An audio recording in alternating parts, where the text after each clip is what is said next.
അഗ്നിവീറുകൾക്ക് സംവരണം പ്രഖ്യാപിച്ച് ഹരിയാന സർക്കാർ. Special police officer, jail warden, mining guard തുടങ്ങിയ തസ്തികകളിലാണ് 10% സംവരണം നൽകുക. വിനീത വിജിയുണ്ട് വിശദാംശങ്ങളുമായി ഡൽഹിയിൽ നിന്ന്. വിനീത, വിവരങ്ങൾ.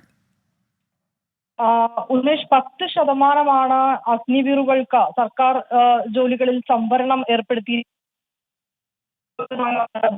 സ്പെഷ്യൽ പോലീസ് ഓഫീസർ, ഒപ്പം തന്നെ jail warden, forest warden, mining guard തുടങ്ങിയ തസ്തികകളിലേക്കാണ് ഈ സംവരണം ഏർപ്പെടുത്തിയിരിക്കുന്നത്. 10% അഗ്നിവീറുകൾക്ക് സർക്കാർ സംവരണം ഏർപ്പെടുത്തിയിരിക്കുന്നത്. ഇത് കൂടാതെ തന്നെ ABC കാറ്റഗറികളിലായി ഈ അഗ്നിവീറുകൾക്ക് പ്രത്യേക പരിഗണനയും ചില ഇളവുകളും സർക്കാർ ഈ ഘട്ടത്തിൽ ഏർപ്പെടുത്തിയിട്ടുണ്ട്. ശരി വിനീത. വിനീത വിജി, ഡൽഹിയിൽ നിന്ന്.